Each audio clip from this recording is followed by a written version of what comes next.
Okay. This is nerve-wracking. Okay. I wanted to share some of my own experiences with the rest of you today, and perhaps impart some wisdom that you all can use for yourselves. The ultimate struggle that I've gone through, that I think most go through, is to find oneself.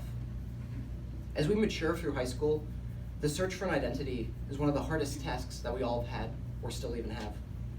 As my last year of high school reaches its end, I can look back on how I tried to find myself.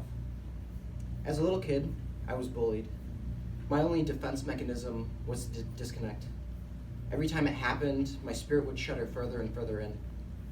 To most who'd meet me for the first time, they'd see me as a quiet, neutral, disconnected, and even a cold individual.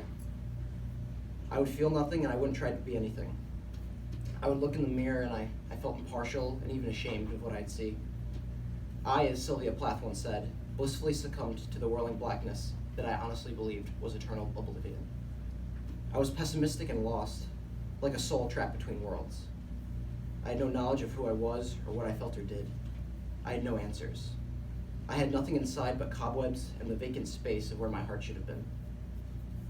The discovery of oneself is one of the most quintessential aspects of life. Throughout high school, I tried to search for me. However, what I found was so complicated. We humans are so complex and easily influenced.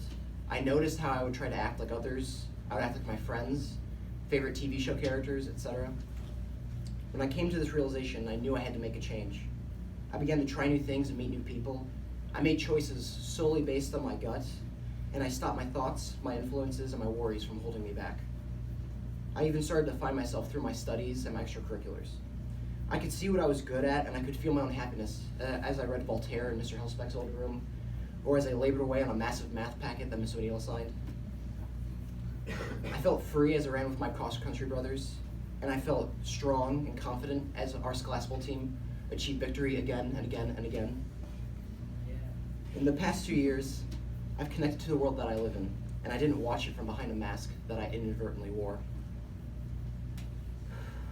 I wasn't doomed to oblivion, and now with a strong resolve and an unfettered mind, I can see who I am. As Ernest Hemingway once said, "The world breaks everyone, and afterward, many are strong at the broken places." We humans are all many things.